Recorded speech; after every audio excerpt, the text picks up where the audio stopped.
How many red cars have you seen coming from your house here? Probably, actually, none. How much are you going to see now when you go back home? Yeah, I'm gonna look for it. It's the same thing for opportunity. If you're not seeking for opportunities, you won't see them. They'll just pass by it. Because for those that don't know, like in Dominican Republic, politics is like a sport. I remember it. Like everybody's always talking about politics. Baseball, Politics. if I stay here, I die. If I leave, I'll keep on fighting. It's the only option. I bailed.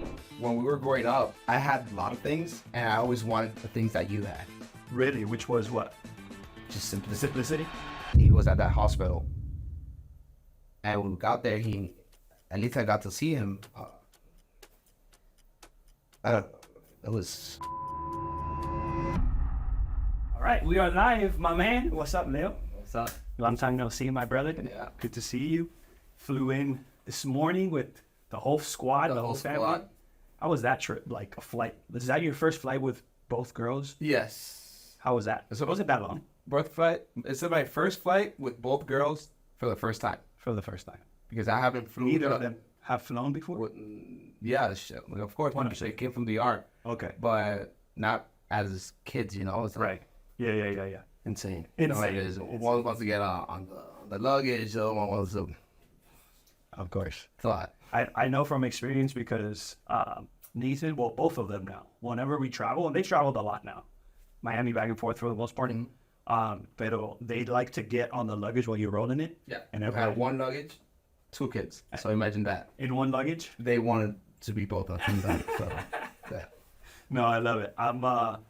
It's always challenging to travel with kids as it is, but then obviously there's also the additional hassles of like managing 2 kids at the same time while you're traveling. Because usually we have to team up, Jenny and I. No, Well, like you grab one, I'll grab one. And this is packed. The airport was packed today. So one is running around, the other one is, I'm here. It's like. So, dude, I just want to have a regular conversation. There's no, like, obviously the theme of the podcast is love and cash flow. It's all about work-life balance, the things that you've done for making money, things that you've done on the relationship sides, family, all encompassing. It's really, when you think about love and cash flow, it's really encompassing life as a whole, because we're always trying to make moves to make money to provide for ourselves, our family, and all of that. And then the thing that sustains us usually through the hard times is the love that we have for our family, that, hey, we need to provide for them. We need to be there for them. That's the gas. Exactly, the gas. So first and foremost, like, introduce yourself to people who haven't, who don't know who you are. Like, this is your debut. Am I right? Have you done a podcast before? Never. First podcast ever. And the reason why, I'll share this. The reason why I wanted to have you on, number one, because we've known each other for literally like 25 years. Something crazy like that. We've known each other since we were really little. Even in DR. our parents. And our parents knew each other before, which is even crazier. Obviously, we had a time where there wasn't much communication, and then you moved back to and then we'll get into all that now, but we've known each other for a really long time, and I really wanted to have you on because you have a pretty crazy story that's, in many ways a good story that I feel that you have yet to reach, like not the happy ending, but the other side of that coin. If I know what I mean. We're fighting for it. Yeah. So, tell us a little bit, like, your background, maybe how we met and stuff like that, and I'll go from there. I was born here. You didn't know that? Yeah. You're born in Miami, though. Oh, in Bronx, New York. Oh, I didn't know that. Yeah. So, yeah, and then me and my parents, we moved here to Miami. We were not here when I found it. Yeah. We moved to Miami when I was like on 2. And there, my dad used to do like, what do you call this? Like towing? Tow truck. He bought a tow truck. I bought a tow truck and started towing on 95. Okay. Remember, had no phones, no beepers. Yeah. Nothing. This was way back in the day. Driving on 95, me, my mom, and my dad on the truck. That was the only car we had, driving up and down 95. We'll go to Bayside. He received like a beeper call or something. That's it. We're not going out. Drop everything. So when he started doing that, he got into the car business, shipping cars to the art. People from the arts used to call him, like, hey, go get this car from the auction, take it to the port so we could ship it. So when he started doing that, he saw the opportunity, right? Like, there's a saying that is it the red car? The red car theory? I'm not sure. You know that? No. Well, the red car theory is that How many red cars have you seen coming from your house here? Probably actually none. Not that I know. How much are you gonna see now when you go back home? Yeah, I'll look for it. It's the same things for opportunities. If you're not seeking for opportunities, you won't see them. They'll just pass by it. That's good. So he got that door. He got it. So he started sending cars to DR, right, as a service, tow service. Then he got into the auctions. People will give him money to buy the cars and ship them over there. And then comes my dad. My dad was very entrepreneurial. He didn't go to school or anything, but he was like born that way. Right. And he used to go to the auction, and he'll get to they call them the gringos, of course. He's like, oh, the gringos, whatever. And then he'll offer more money for a car. It was $1,500, for example, right? Right. He'll give him $1,800. All the guys like, hey, why are you giving away? Driving up the price. Why? It's like, I got it. Of course. Like 3 or 4 months after that, the gringos, like he called it, they'll just wait for him. They're like, oh, we got to wait for Chico. Yeah. He pays more. So when he comes, the whole auction is on hold. Until he showed up. And then he gets the good cars. I want this one, and then leftovers for everybody else. And that's how my dad got the name of NDR, of shipping cars. That's great. It got to a point where we're shipping 200, 300 cars a month. What? And that's when we decided to go move over there and do the dealership. And then receive the cars that you were shipping, or We'll do both. We'll put them here, ship them, and send them over there. So he was still traveling. Yes. And then we got but then we got the online one. Okay. So this changed. Yeah. Over there, I've been working, since 7, 8 years old? Yeah. Always. Tow truck, Yeah, I didn't know about cars, washing cars. And, in DR, you always see, oh, you guys were playing outside. I'm like, I'm sorry, man, I can't. I have to go to work with my dad. Yeah. It was always working, right? Just to fast forward everything, we got into the rent-a-car business. Mm-hmm. Well, before you fast forward, from what I remember, because we met when you guys moved to DR, right? 2000. Around 2000. Yeah. So that's when we met. We were in the same neighborhood. We were like in the cul-de-sac, and that's where it was like destiny, bro. Because we randomly moved there. Mm-hmm. Well, actually, my dad bought that apartment. We were living here. We had it for a few years. Okay. He was investing from here. He was investing properties over there. We had like 23 apartments over there. Oh crap! I didn't know that. So he sold everything, and we stayed with that one, and that's how he put the dealership. Okay. That's when he sold everything. Yeah, he got all that money, did the investment, and then we shipped all the cars, and that's how everything started. Got it. But when we met in that street, we met as friends, right? As kids. Yeah. We're playing around, whatever. And then I start talking to my mom. I'm like, oh, Ivan Tejeda La Barra. I'm like, she's like, I know La Barra. It's like, I went to high school with them. I'm like, what? Then your grandma came up. I'm like, and then all of a sudden, it's like, we're like family. Yeah. We're like cousins, right? Right. It's weird. So I remember the reason why I bring that up too. Like I didn't want to fast forward through it because that was a pretty cool experience. When we were little, we had a pretty decent like upbringing, like childhood. I would say we had so much fun with very little. I mean, for you, that's where it comes. That's what how my heart. You know who I am. Yeah. And that time I had a lot. My family had a lot of money. That time your family didn't. Yeah. And we were raised like the same way. Yeah. It doesn't matter. And that's how it shows you in life. Like you need to treat people always the same. You never know. Look at the game now. Look at you'll see how my story comes up. But look at the difference now. Look how you are. And I'm still on my path again. Right. After I've been on the top. Right. So, yeah. So I remember vividly, dude. Everything. Like when I first met. Scooters, we had them. Yeah. Bikes, had them. Yeah. A cell phone, there it is. I remember seeing I think the first Porsche that I ever recognized that was like a Porsche as a kid was your dad's. Yeah. Like the green one. The green one. I don't know why he bought a green bottle green. He probably got a really good deal at it. Bottle green. He likes gold car. It was weird. But it was nice. Yeah. But it was a Porsche. Was it a Boxer or something like that? A Boxer, convertible Boxer. Yeah. So I remember seeing that as a kid. I'm like, oh, okay, like cool. And then your mom had the latest Mitsubishi Montero. Yeah, Carregato. Yeah, diesel. I remember hearing that name. Yeah. I remember also like we would always get the latest scooters, especially you would get them first, and then my mom would come by and No, but remember the BMX, the red one? yes, I was gonna say I'll let you tell that story. The X Games one? Yes, It's one of the first BMX that you can actually turn the whole entire wheel without without the brake cables. Well, yeah. Yeah, tell that story. I remember this vividly. Yeah, so... oh, it sucks. So this guy comes up, right? Yeah. And he's like, hey, nice bike. You know how to wheelie? I'm like, no, I don't know how to wheelie on this one. I know how to wheelie on Ivan's bike, the GT, the old GT. Yeah.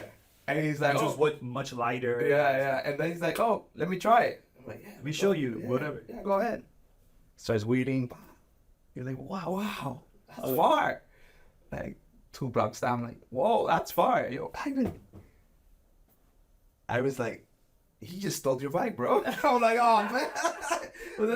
I started crying. I started crying. I'll never forget. My mom came down, and then I got the gato. It's like, oh my God, You sat. I remember you sat on the. curb on the corner of the curb. We had the crying. we had the basketball hoop. Yeah, with planks. Yeah, no, but you were like in the corner of my house. I remember because that all happened like on that corner, like right at the edge of the intersection. Yeah. And you sat down. You were crying. And all of a sudden, you kind of snapped out of it to go tell your mom.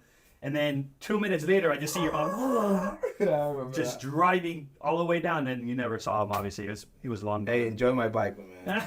Wherever you're at. Yeah, wherever you are. No, but okay. Now you could like talk about then from that point how things transpired with like your dad's business, you being more involved in the business. Like, if you've been wanting to start an Airbnb business but don't know how or where to start, I've made a brand new mini course condensing our most recent 6-hour-long workshop into a jam-packed starter course. In this 7-day starter course, you'll learn the problems and mistakes I see rookies make when starting their Airbnb business, my 3 pillars of success, namely how to scout and pitch landlords to let you rent their properties to then list them on Airbnb, instead of having to spend thousands of dollars on getting started by buying a property. My Airbnb price strategy overview, which like me can help you make over $1 million on Airbnb alone. My automation process, which will give you the time freedom and allow you to work on your business instead of in your business. I'll guide you step by step through setting up your very own Airbnb account and mock listing to have ready for your first property. And lastly, I'll show you how to add the same guest message templates I've refined over the years for both quick replies and scheduled messages to effectively communicate with guests. And on top of all of the jam-packed education, I'm also throwing in my ProHost Profit Calculator, access to Airbnb's earnings potential tool, my house rules templates, my Amazon shopping list, my ProHost budgeting tool, and more. This education derives from 3 years of running a profitable Airbnb business, automating it to where it runs itself. If applied, these can help you instantly get partnerships with landlords and turn a passion for real estate investing into an extra income or even a full-time business. Students who have taken this starter course have claimed that they've learned more in these 3 hours of content than they did scavenging for answers in the internet. But no, we're not going to charge you thousands of dollars like others would. You can join today for just $27. So click the link below to sign up and get instant access to everything, apply what you learned, and get immediate step-by-step guidance and your mock listing set up or your money back. I'll see you there. Was your dad grooming? Do you think your dad was grooming you to like eventually take over the business? Always. Yes. Yeah. Since 5, 6 years old, always. He always put me to work. Yeah. Because then you got the rent a car. We got into the rent-a-car business. I think we had already moved before. Yeah, you got that. Yeah. So we started the rent-a-car business. The rent-a-car business had like 14 years. So we started the rent-a-car business, and that started growing like crazy. We started going with the insurance companies, and it was no advertisement. Yeah, word of mouth. Just like the dealership. That's crazy. It's insane. But that's because your dad was known, right? Like already? Or yes and no, because the clients we were getting from rent-a-car was people from the States. Oh, okay. So it was. So those are people that were visiting DR and they needed a car. Yeah. And it was super, okay. And how would they find your Google or something? You don't know? Nothing. You guys don't ask? Like wouldn't ask? Like where'd you find someone us? recommended. Oh, okay. So it was mouth to mouth. That's insane. It's insane. We started with 5, 6 cars. We ended up with 70. Yo. And we're making really good money with that. How would you guys get the cars? Auction? Auction. Yeah. High sell them after high miles. auction and just burn the car, like not burn, but just sell them for cheap, you know. Right. And What was the average that cost? that was our cash flow cow. That was our Really? cow. Everything grew from there. Not the theaters or nothing. Everything grew from there. My college, Because it was recurring. my college, my studies, my school, my private schools, everything. Dude, that's another thing. I remember going to your school's parties, bro. Yeah, bilingual. Yeah. It was I loved freaking your school because it was a private school. Mauricio. Yeah. Remember that? Yeah, dude, I love Ayuda. crazy ass kids that you hung out with, man. But I loved every second of it because, I would get kind of like by association, I would get these privileges of hanging out with you and going to the school that And would plus, your English was always perfect. Right. I guess that kind of helped out. Yeah. Because all of these kids they all spoke English. Yeah. Like it was without accents or anything. Yeah. I'm assuming those were all kids that came from the States and they just No? They just learned Spanish there? They grew in that school. Because that one was like from pre-K or whatever all the way to high school. Okay, so that makes sense. But I remember having the privileges of going to the parties that you would have at the school and outside of the schools and all that. It was a great time.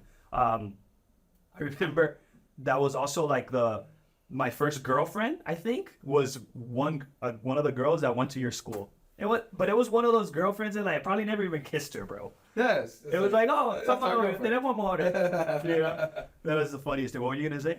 No, it's amazing because when we were growing up, I had a lot of things, and I always wanted to be like the things that you had. Really? Which was what? Just simplicity. Simplicity? Really? What made you? Everything, bro. Everything. Us playing with the fishes in the backyard. Us doing. Yeah, I did realize that. I was like, oh, let's do a basketball. I don't even play basketball, bro. A plant basketball hoop. Yeah. Or playing you in the street. Yeah. And watching WrestleMania on that small TV. Yo. Fighting with your grandpa because he wants to see his show. Yeah. Yeah. And it's. No, that's very true, dude. Now that you're saying it out loud, I realize that you were always trying to hang out more with us, even though in your apartment it was like a U.S. apartment, right? Like super nice, super clean. You guys had the La Doña that would always be cleaning and making food. She sent me a message. She's still alive. For real? Yeah.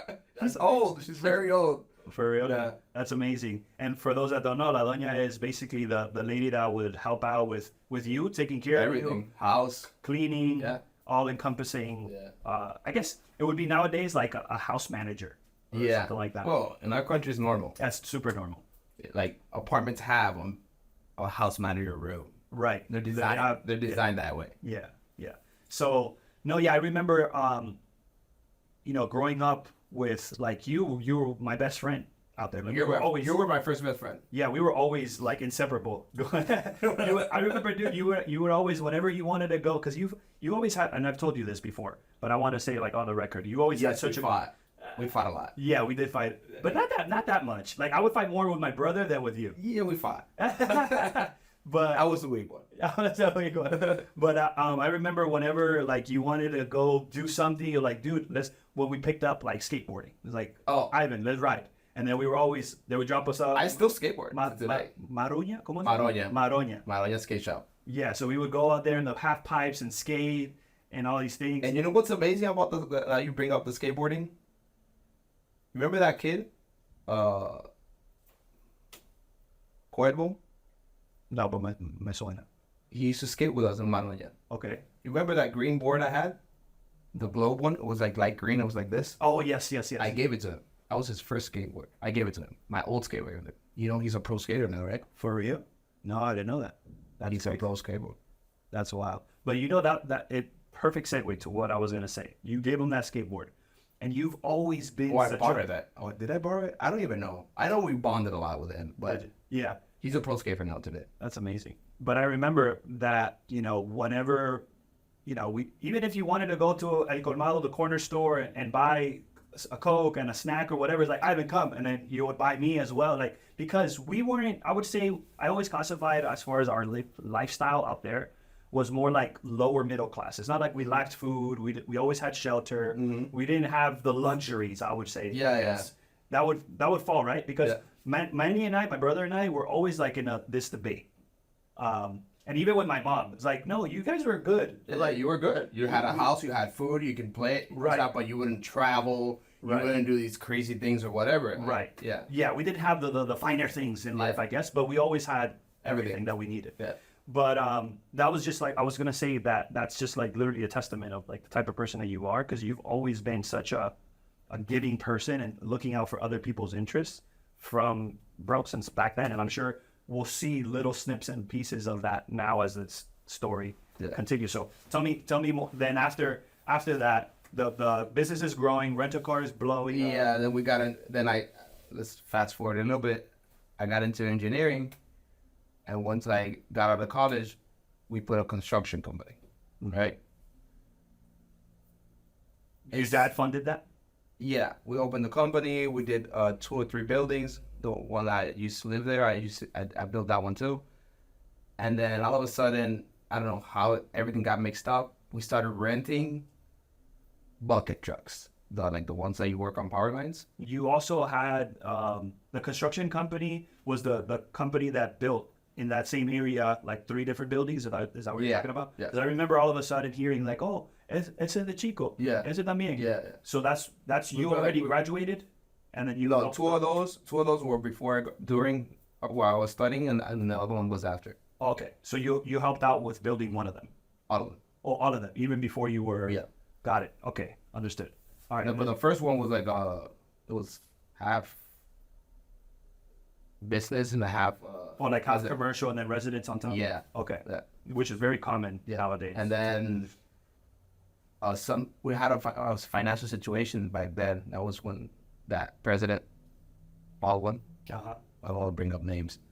You could. Okay, Polito. Yeah. So it was a crisis in the art, and he changed the cars to ship the cars to the art. It was open years, and then he dropped it down to 5 years. So we couldn't buy cars for $2,000 or $3,000. So I don't understand. So when we used to ship cars from the United States to the art, you had no year limit. Now you can only ship cars 5 years back from the actual year. Oh, I see. When that hit, So only bring newer cars. so when that started, everything changed, and that's when the rent-a-car was growing, and that's when everything was based on the rent-a-car. Right.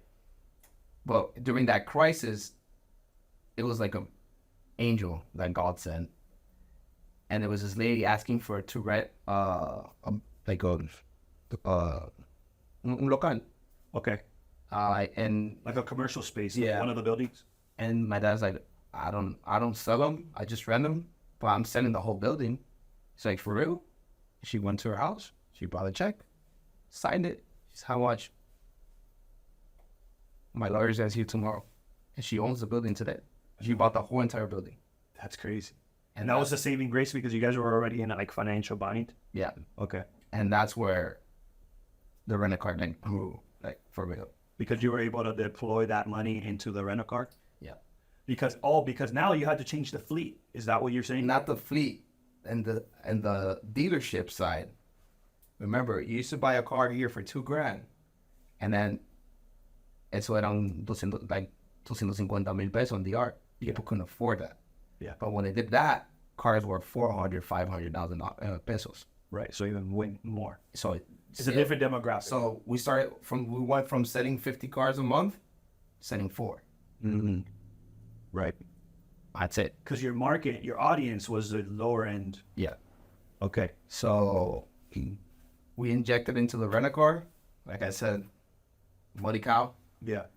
I paid for everything, our trips, cars, the Porsche I had, everything. Yeah. You had a Porsche too? Yeah, Cayman. Okay. Tell us, how many cars did you have? We had a dealership. Yeah. I lost count. but the ones that were like actually like yours, not the ones that were for sale. Yeah. Because I was driving and people like them, I sell it. Okay, got it. But I'll do it at least a year and a half. I had, what? Which is the one that you like the most out of all of them? The ones that you FJ Cruiser. Okay. Love that car. Especially in the art. Yeah. I enjoyed it. What? Why did you? Because you always had cars. I never had a Jeep. And when I got the FJ Cruiser, started going to you know, like Palibuero, the mountains and rivers, and I enjoyed that car. Because you were off-roading. Yeah. Okay.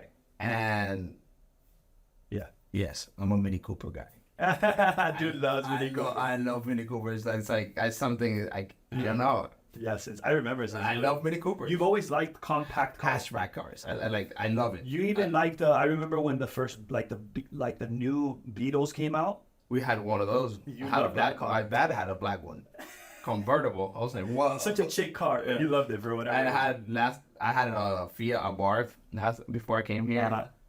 I had multiple Mini Coopers, all types. Yeah. Like 8 or 7. Had the Porsche Cayman.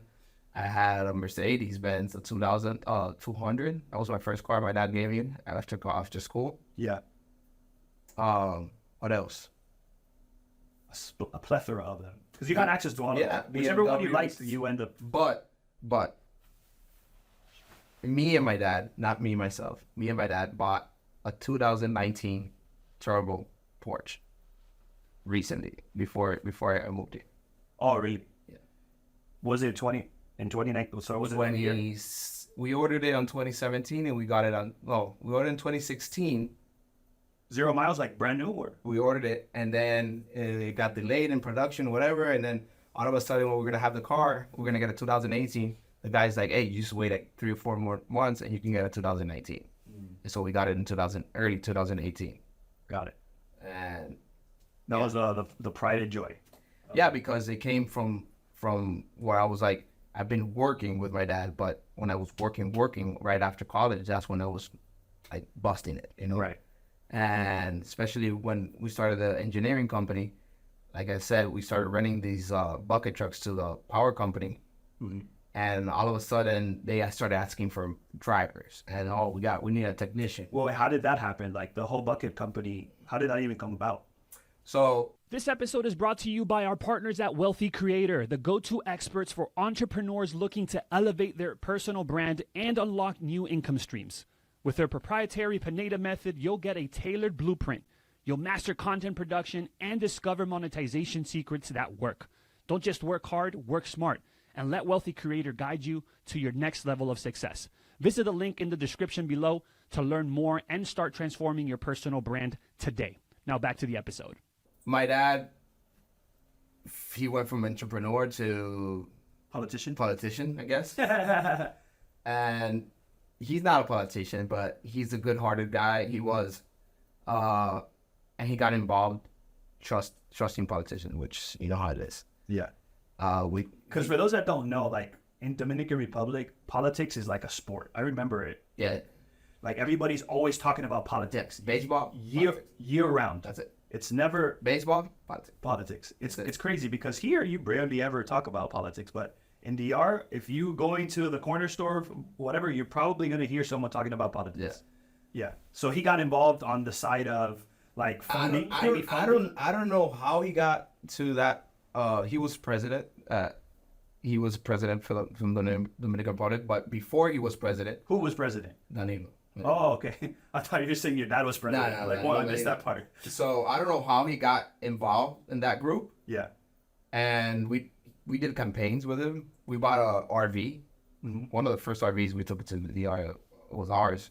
We rebuilt it and we do campaigns like, you know, over there we go all through the whole entire island, Right. driving with the president drives around, everybody visits everybody. So he had my dad. It's like a parade, right? Yeah, my dad had the bright idea to buy an RV and drive with them. So whenever he has to use the bathroom or have a meeting, he'll stop and he'll go inside the RV. Smart. So, and then instead of Was anybody else doing that before that? No. things that my dad, Yeah. That was a beast. and then my dad was driving it. And like, why are you driving? And he's like, oh, because I want to be there. So he can It's know an me. excuse. Yeah. So he can, Yeah. And that's how we got involved there. So all of a sudden, I don't know, they requested us to, he asked us. In DR, it works that way. You got plugs, you know? He asked like, oh, what do you need? My dad's like, no, I just want to work. And I got these bucket trucks. I was trying to sell them. Well, I can't sell them. Can we rent them? He's like, yeah. And we got a contract to rent the bucket trucks. A contract, like a government contract? Yeah. And this was before or after that candidate actually won? He won. So he won. Yeah. So your dad bet on the right horse Yeah. in that case. And we rented trucks and started actually for drivers, technicians, and all of a sudden, You have a full blown. I wasn't in construction anymore, like buildings. I was in full-on power lines. Right. We were doing tree trimmings, new power lines. We were doing los barrios, everything again. You were rewiring. and Everything. You stuff. know how our wires are, they're all Yeah, scrambled. So bad. So I used to fix all that. But we were working directly with a power company. All of a sudden, they started putting these projects. And my dad's like, oh, you want to bid on these projects? I'm like, well, we can bid on one of them. We just get an electrical engineer, and I'll manage the project. We bid like in 10. Hoping we're going to win one. We won 7. Oh my god. I was like, oh my god. And then we were also working with this Korean company that was doing the same project, where we were subcontracted by them. So we're like, what we're gonna do? We started with 6 trucks, and when this came up, we already had like 20. When the project started, we bumped into like 50 or 70. I don't even know. It was like huge. So we had to hire mechanics. We had to hire more engineers, project managers. It was insane. We had Like, where do you even store these? Like, where were they parking them? And we bought a lot. oh, Yeah. And then you remember Jonathan, my mechanic? no. He started working with us when he was 14 as a assistant mechanic. Oh, wow. And I still call him like, hey, bro, I have a friend here. He's been there for always. He's like family to me. Yeah. And we had almost 200 employees. That's That's a great point. And then, in what time span did you go from 5 years, not less than 5 years. less than 5 years? You went from starting the company to 200 employees. We went from renting the trucks Yeah. for 2 years, and then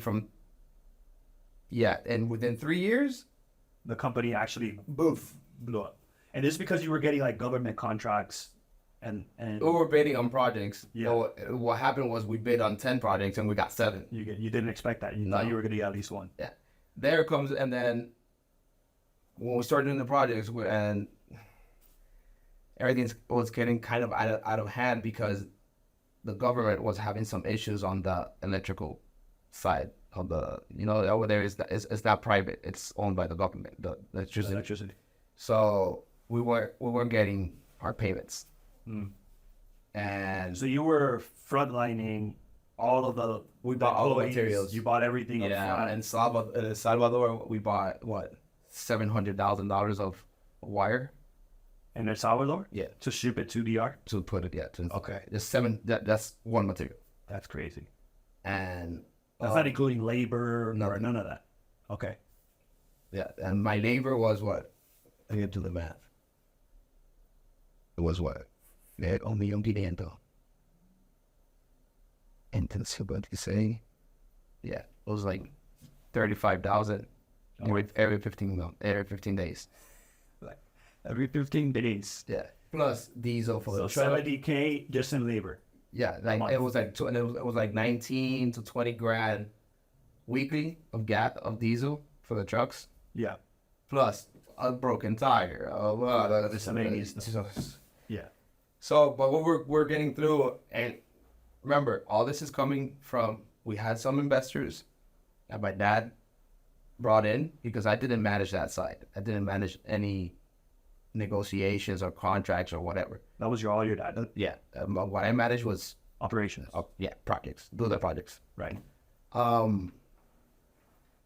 When all that was happening, I don't know what happened in DR, but we weren't getting paid. And then that little snowball started growing. Sadly, in 2018, my daughter was born, 2018, January. Everything was okay. My dad got a cold for some reason. And then he was coughing a lot. And then 2 days later, he passed away. From the cold. Technically. I mean, that was we're assuming it started from there. He sounded like he had an asthma attack. So we took him to the hospital on Friday. It was okay. He was getting was going to Urizador and whatever. And then Oxygen. it was October, I remember. And then I tell him, oh, Dad, I'll be back later. We're going to take my daughter to like trick-or-treating or whatever to the mall. And then I come back and my mom calls me, hey, your dad's sick. And I call my wife's dad. He was at that hospital. And when we got there, at least I got to see him. I don't know. It was bad. He died in my hands, bro. Oh, for real? So you were holding him when he passed away? Yeah. So it wasn't like a heart attack and passed away. It was kind of like a slower. Yeah. I did. When we put him into emergency, I went in with him. I pulled out to tell my mom what was happening. Mm-hmm. I kneeled down in the hospital. I should have told God, like, God, if you're gonna leave him a vegetable, just take him right now, because we can't. I want to see. And who wants to see, like, Yeah. Especially when your dad is your dad, that he's like always been so active. So that happened. I walked out to my mom, papi murió. So wipe my tears, go home, right? Next day, I go to work. Next day, 6-7 hours later, I'm in the office. Sitting down in the office, I know he does everything by hand. He had this list, people who had to pay or whatever. And all of a sudden, they knock on my office, and I'm getting constitutional embargo. Oh, like a lawsuit? No, when people go, I don't know how to say it, Like a motorcade when the people go to collect. They go to collect with nuevo asilo, right? But this wasn't. They go to collect a debt, right? Yeah. Somebody loaned us some money. Yeah. So they went to collect. Okay.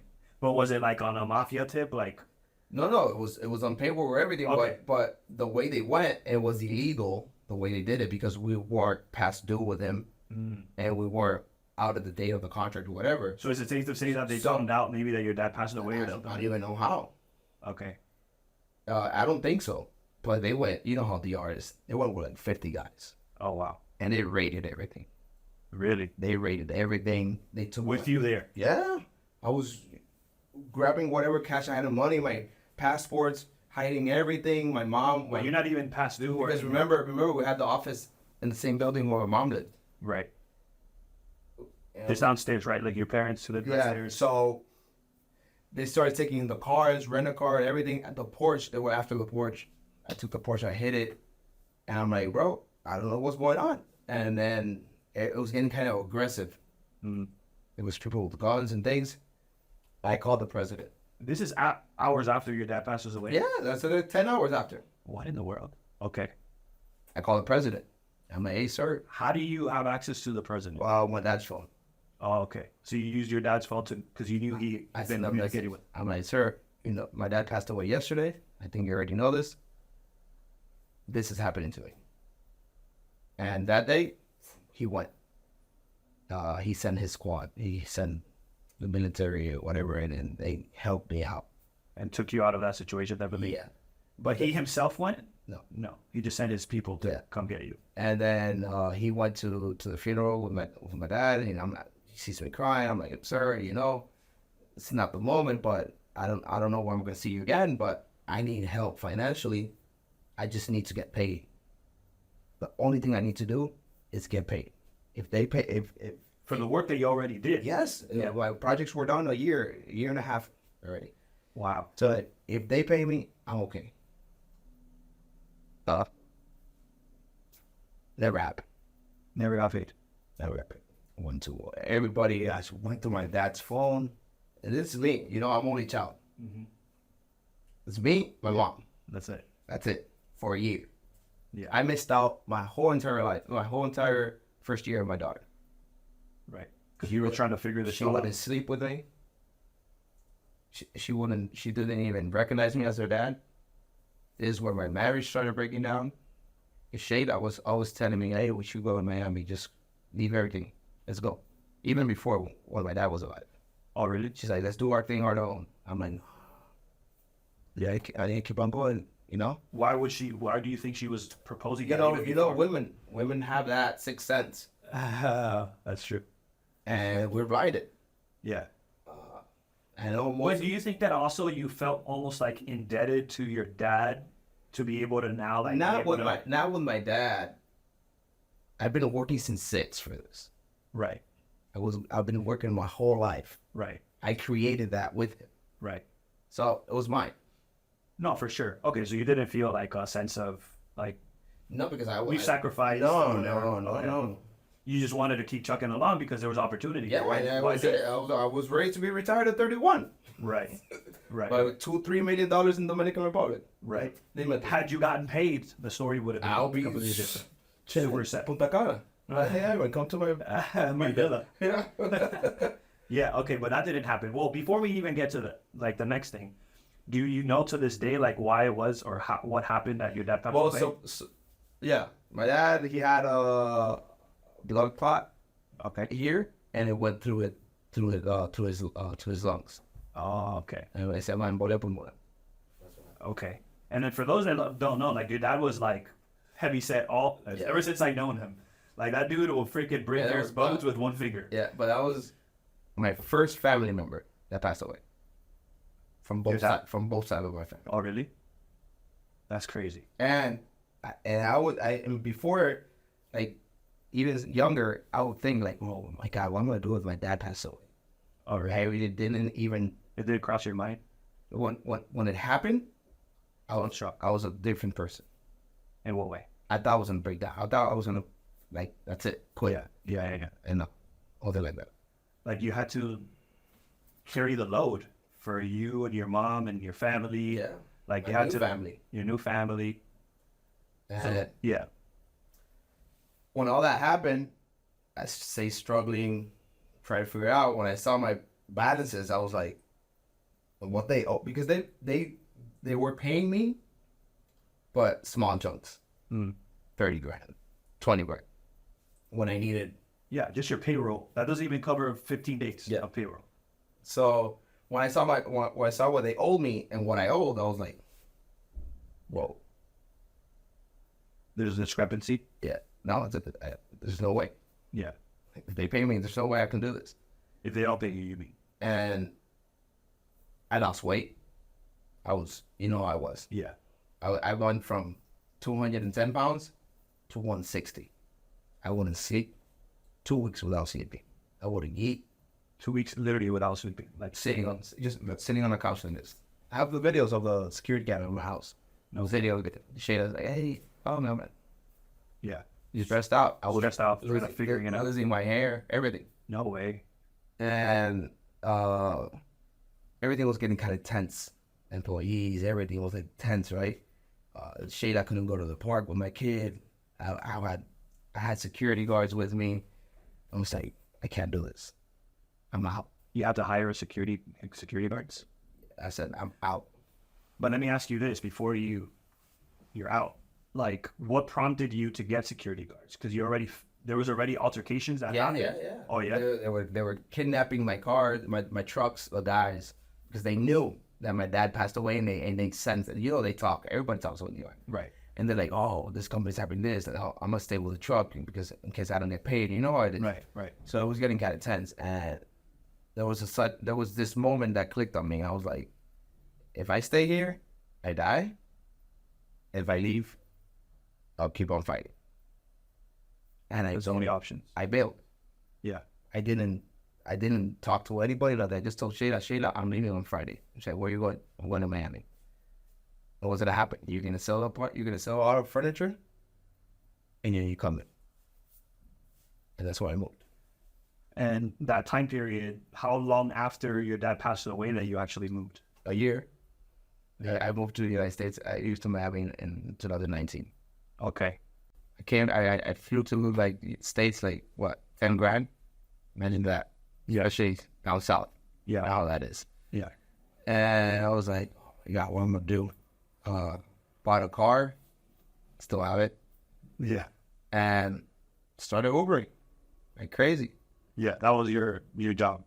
Ubering like crazy. Right, because that was like the easy, not the easy, but like the most right now kind of money that you can make. Yeah, you can make, yeah. So I started Ubering. Once I got a place, that's when I brought my family. Yeah. Your daughter and your wife. Yeah. So we had, what? Una cama. Yeah. Just one bed, and that's where you go. On the floor. No frame. And a TV. I got a TV. Yeah, in the TV. Yeah, I got a TV. Yeah. And then I started Ubering. You know, I'm a people person. Right. I love talking. This is where my therapy came in. This is where I was feeling all. Remember, my dad passed away a year and a half before that. Right. And I went to the bankruptcy, leaving the country, leaving my child, everything. It was like it was. Oh, sorry. You bet. It was. Yeah. It's chaos. And when I was alone here is when I started feeling that. I was like, oh my God. Started crying every day, and then I started while I was over here, I started talking with people, saying Just letting it all out. same thing we just talk about right now. Really? I did this, I did that, this happened, and blah blah blah. No filters. Just started talking, Because you knew you were probably never going to see them again. and that's how I got through it. Kind of. Still need kind of little help, but I got through it. No, but there's power in like letting it out. Yeah, it is. That's someone that can hear you. That's something that I still can't quit doing the work. I hate to admit it. Shayla tells me every day, "Say you love this." Yeah, I love it. I actually do. What do you love about it? Just talking out, driving, meeting people, talking, letting everything out, no filters. Just you don't get to see it, and you actually do see them again. Oh yeah. Yeah, I bumped into people years after, like 2 years after. Oh really? And they remember and all? Yeah, no, they don't remember me, but I have a good memory, and I tell them, yeah, I picked you up in this place, this, and that, and you were talking about this. It's like, what? Yes, I remember that. That's crazy. That's crazy. So to this day, you still do Uber? Yeah, we're gonna get there. Okay. So when I was doing Uber, I met this guy in the airport. I told him my story, and when I looked through the rear mirror, I seen his wife talking to him, and he gives me a card. He's like, "Hey, call me on Monday. I'm gonna give you a job." And I got a job in mega yacht refinishing, restorations of the yacht, painting yachts, fixing them. Oh, we're talking about 150, $200 million yachts. Oh wow. Or Cuban's yacht. Oh, you got to like fix market. Yeah. Well, they normally get painted like 2 or 3 years, every 2 or 3 years. Okay. J.K. Rowling's yacht, and these other people. Like, I'm Bridge. It's crazy. Yeah. I got that job, then COVID hit. But while I was doing the yacht business, working the yacht, Shayla was at home with a kid, no car, Trapped. so she was having her crisis. And she followed me down the hill. I told her, we're moving out of the country. Yeah. We don't know what we're bumping into. Right. And she said, I got you. Let's go. Yeah. And I will always be grateful for that. Because right now, I still have a situation. I'm scared to go to the DR. I don't know what my Transpired here. I don't know what can happen if I go back to the DR. Right. So if she would have decided to stay there, I couldn't see my kid. Right. You know? Yeah. And But then they would also be in danger, right? If they knew that probably your daughter and your yeah, probably. right. So it wouldn't be a good idea for them. So she came here. She has her whole family in the DR. She has nobody in the United States. Just me. Yeah. And she was having her crisis at home, you know. Once she got her papers, because we moved here and I had to do the residency and all that, and it's a process. And COVID hit. Right. I lost my job because of COVID. The yacht one. Yeah, the yacht one, because the yachts they weren't. You know, they come from Australia or Italy or whatever, and they come here to pay them and they can't travel. Right. So, started Uber again during COVID. Then I started doing drop shipping, Amazon. It was going crazy. Stocks. I was trying everything at the same time. Right. But I can put your alga, so nothing was clicking on, right? Right. I hate money. I hate it. Why to say it? I hate it because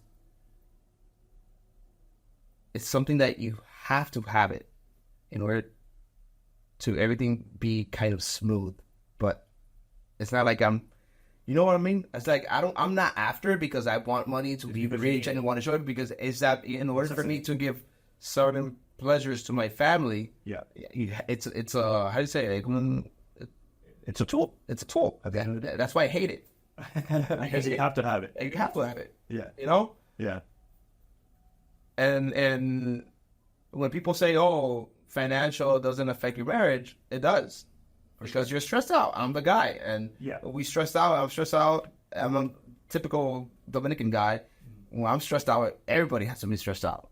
Right. I'm that nobody can be happy around me. Really? Yeah. Well, that moment. In that moment. Now I'm not like that, kind of. Yeah. But yeah, that's weird. That's crazy you say that, because I'm the complete opposite. If I'm stressed out, I'll just tell Jenny to give me my space, and I'll tell her after the fact. Once I've found a solution and all of that, that's when she finds I got out. a Dominican wife. There is no space. But I love you, Shayla. You know, there is no space. Yeah. We're all together there. Right. But maybe one bad manners I copied from my father or something. I don't know. But Right.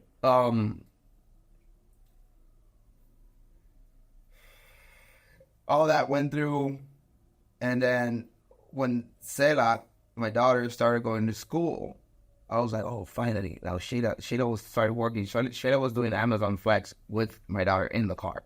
Mm. She was driving around, trying to help me out, doing her thing. And when Shayla started school, I was like, oh, Shayla's going to get a job. She was working remotely on, I even called you for that, remember? For what? A remote job for her or something. Probably. We were sending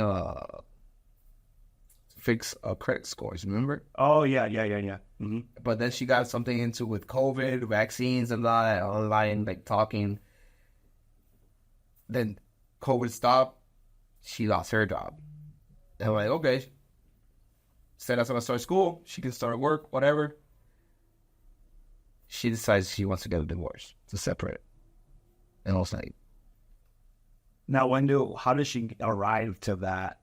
Like, when did it all start going downhill with stuff in DR? DR, here, stuck, me with my attitude, lack of money, stressing out, everything. I know things I did that talked back to her, probably. Yeah. I don't know, bunch of things. And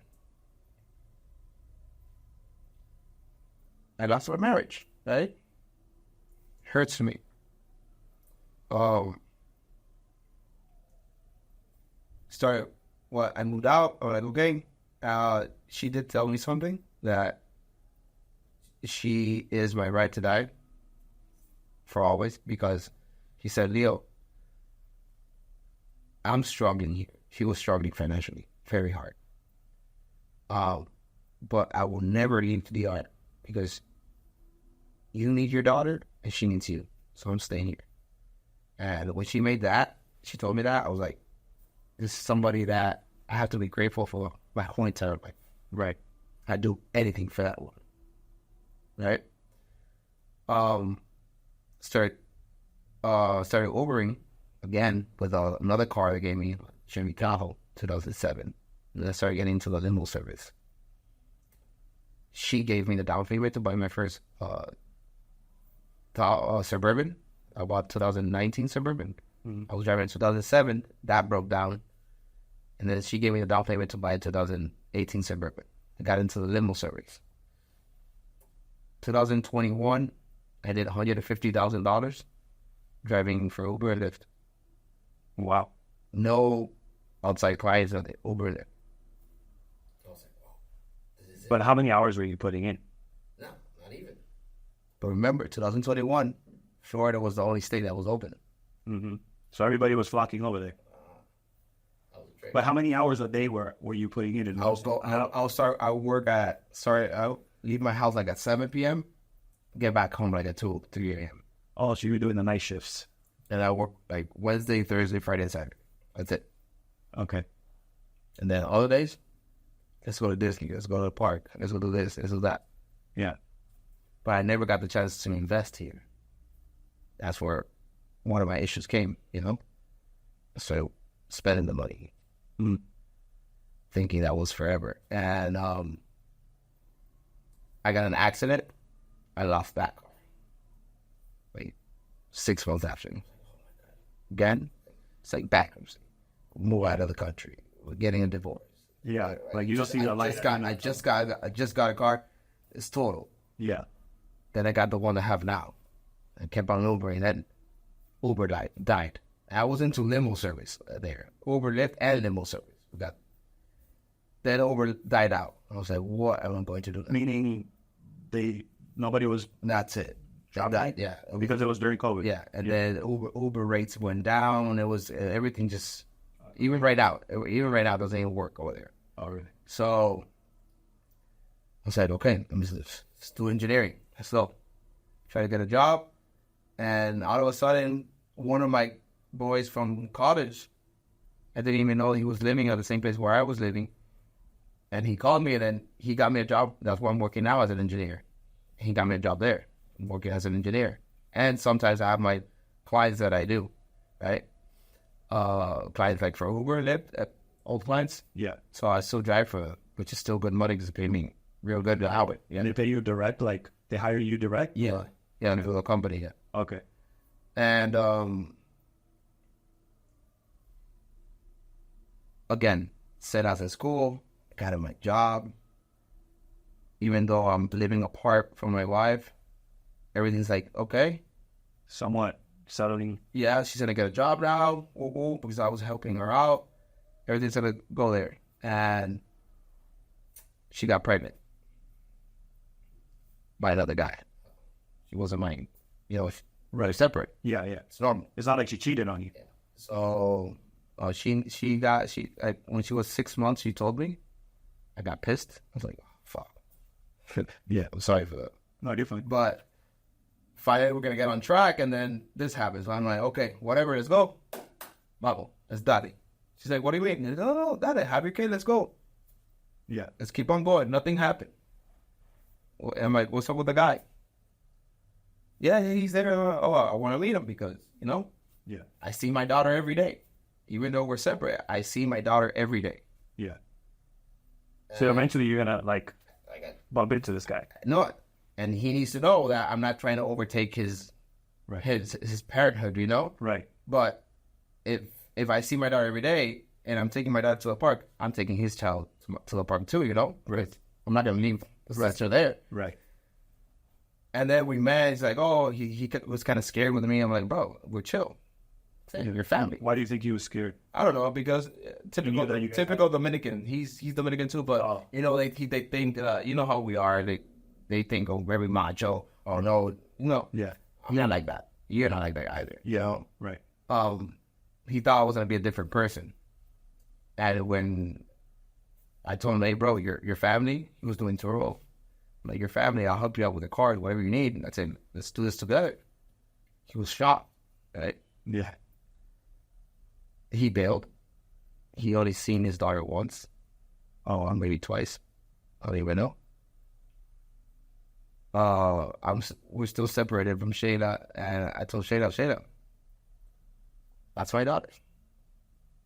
You don't need him. I don't mind. He's like, why are you doing this? I'm like, I'm not doing this for you. First, I'm doing this for my daughter. Right. First reason, my daughter. Selfish way, right? She's like, why? Her sister raises without a daddy issues. And you know the heart our daughter has. She's gonna be dragged her whole entire life with issues of her sister. I don't want that for my daughter. So, second of all, that's a child. It's unfair. She needs a dad. She needs a father figure. Right. Especially down here south. Yeah. Daddy. So are you sure? I'm like, hey, daddy. Meaning you'll handle That's whatever. it. You'll That's my be daughter. She's my daughter. Yeah. She's my daughter. Right. And we decided to move in together now. Shayla opened her doors to me. She's like, let's move in together. As a couple. Right. But financially, we're a family. We're this weird family that functions. Right. Yeah. Everything, like I always tell her, I tell everybody that sometimes there's multiple things in marriage that is needed, right? But for example, what I need from a woman is what she gives me. Which is support. Everything else. Yeah. It's not. It doesn't have to be involved sexually or whatever. What she gives me, that's what I need from a woman. You know, and she gives me that. Even though we have our issues, and we, you know, we fight a lot. To this day. Yeah. Yeah. But different stages. Now we have kids and, you know, grown and we have more experience, whatever. But still struggling, bro. Yeah. Well, we're getting there. Yeah. We're getting there. I'm considering we are considering, actually, she brought it up to move here. To see if we can make a little shift in our lives. Right. Yeah, because where you live now, it's expensive. It's expensive to... expensive. Yeah, it's not the best. I mean, I told you this from before you moved. I was like, no, do it. Don't bypass that. Yeah, don't go to jail. Just straight to go. Yeah. So, okay, so now the dynamic at home is really like...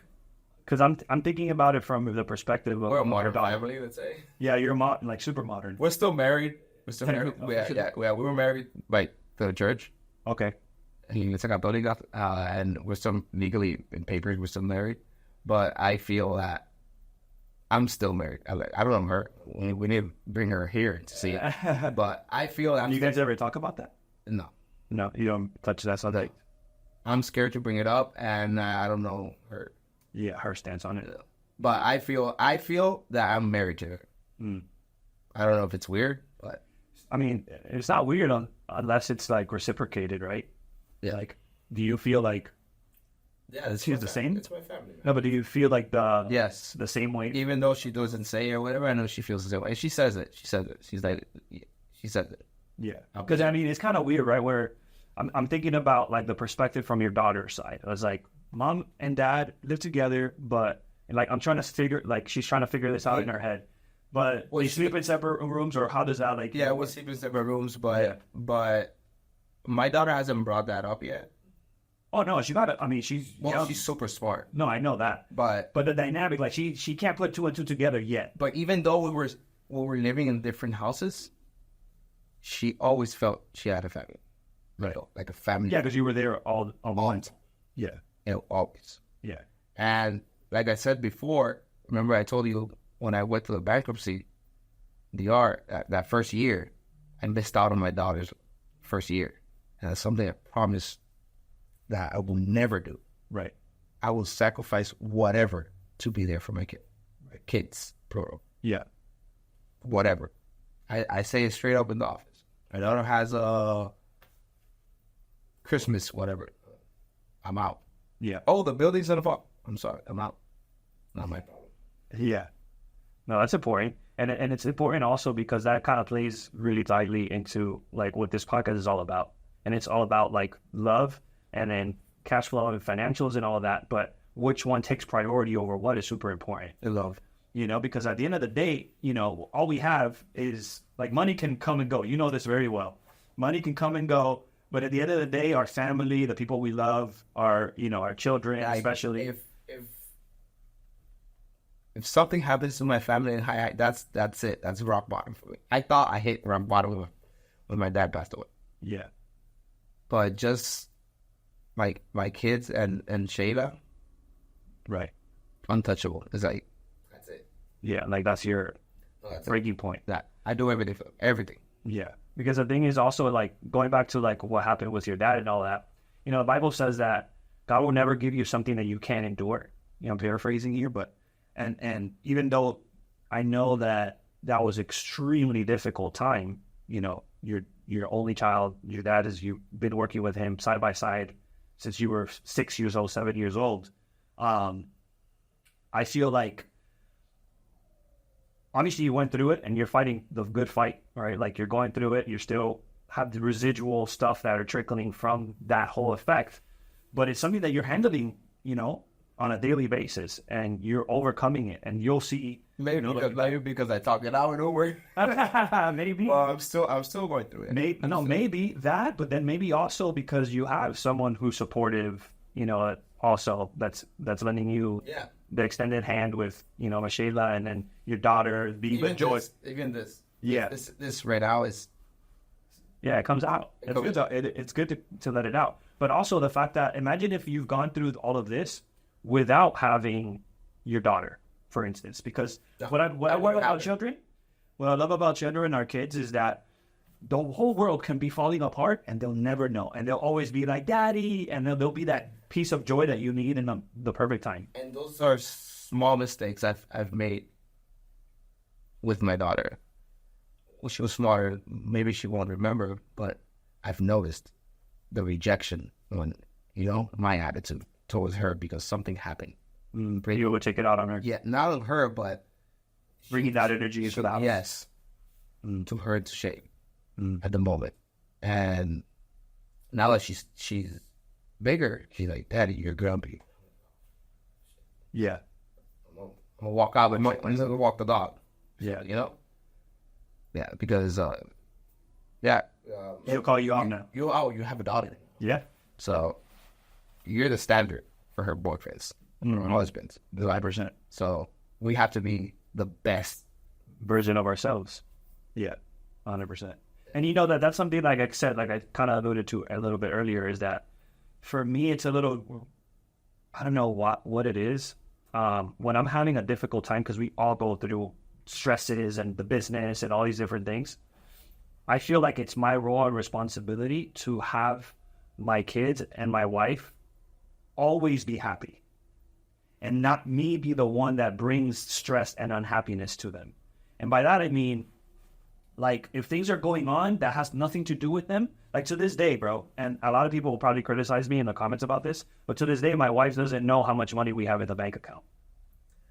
And that's one of the mistakes I've made. No, but let me tell you why. The reason why is because whether the account is up or down, I don't want her to know, because I don't want her to stress when it's down, and I don't want her to know when it's high, because she's gonna want to go spend it.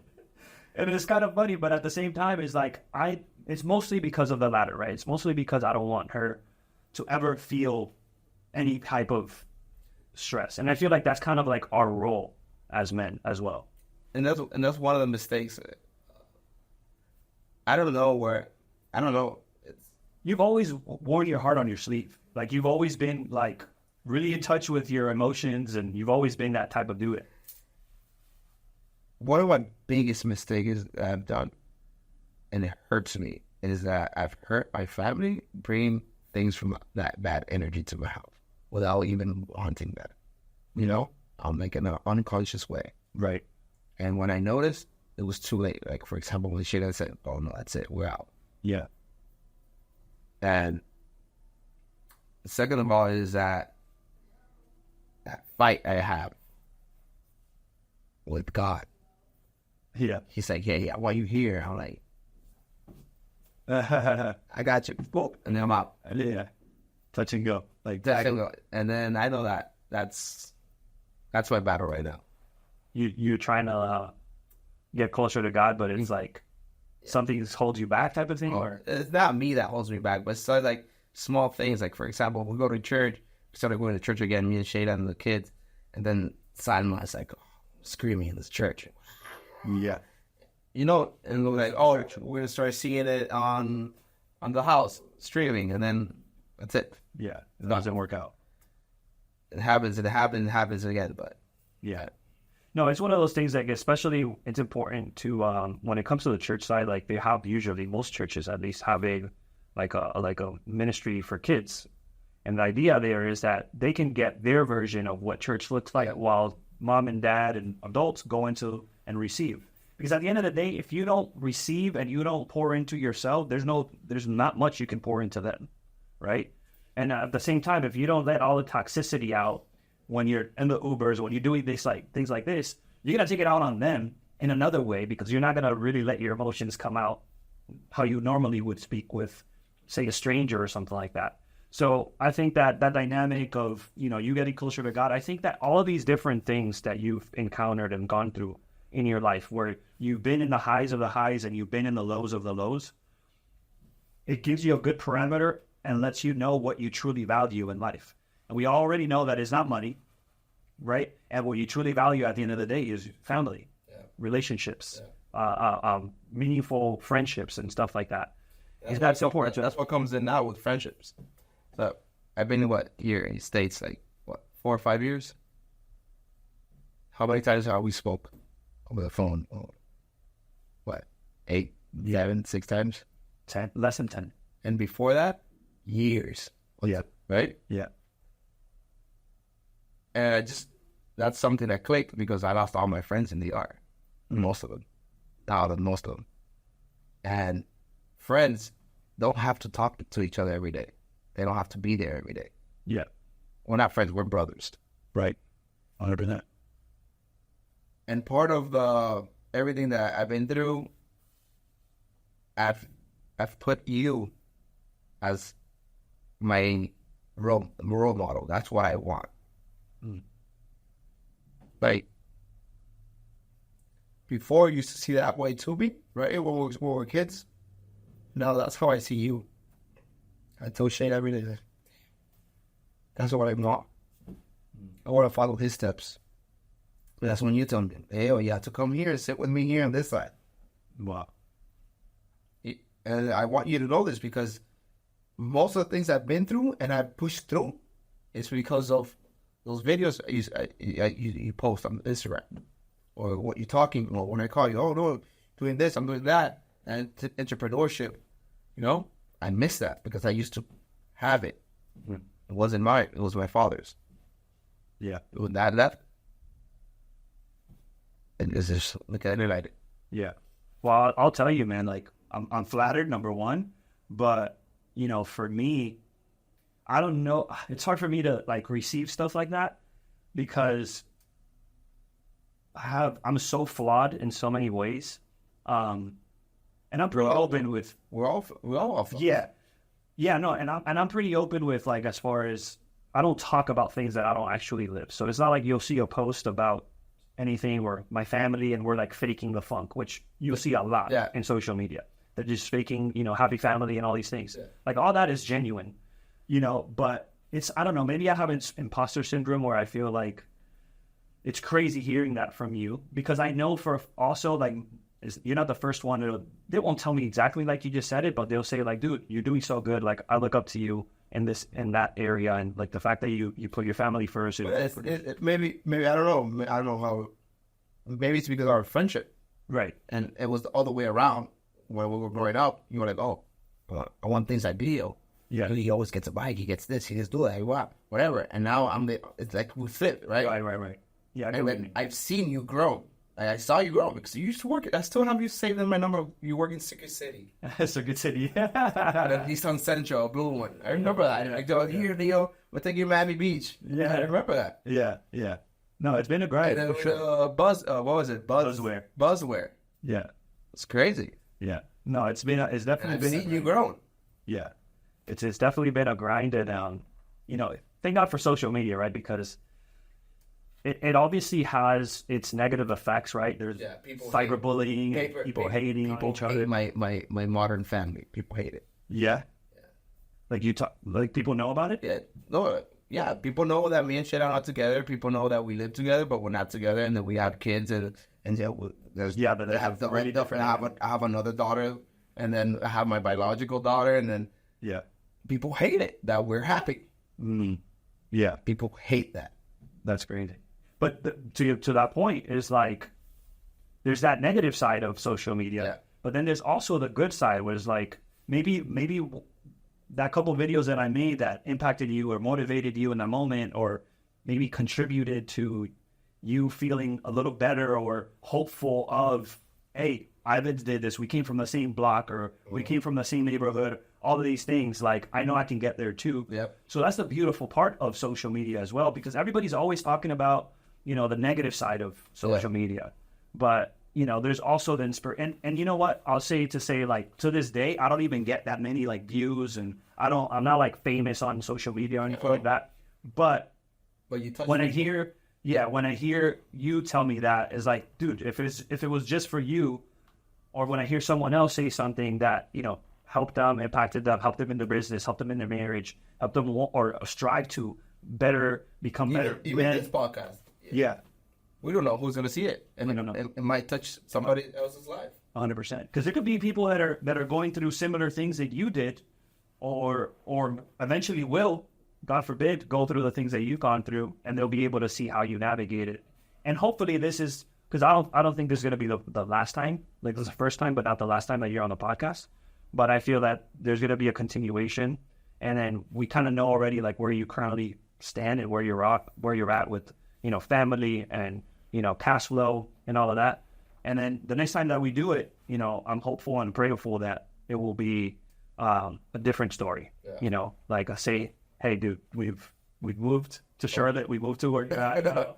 Well, we don't know. We don't know. We don't know yet. But I feel like, you know, you got the fight in you, bro. Yeah. Like since you're a kid, like I remember you busting your ass and skateboarding and bikes and getting back up, crying, Always crying, but then getting back up and getting back on it.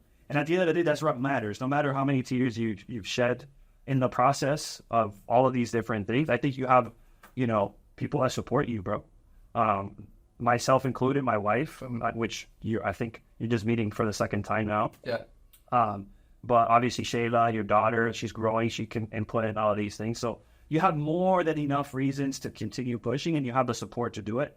And I think that this is a story to, you know, to be written, and you are the author. Like at the end of the day, it's really what you make of it. I think I'm gonna challenge you like publicly. I think that a lot of the success that you'll have in all of the other areas of your life will be you also respecting yourself and working out, getting disciplined. Because, bro, put a picture of how he looked.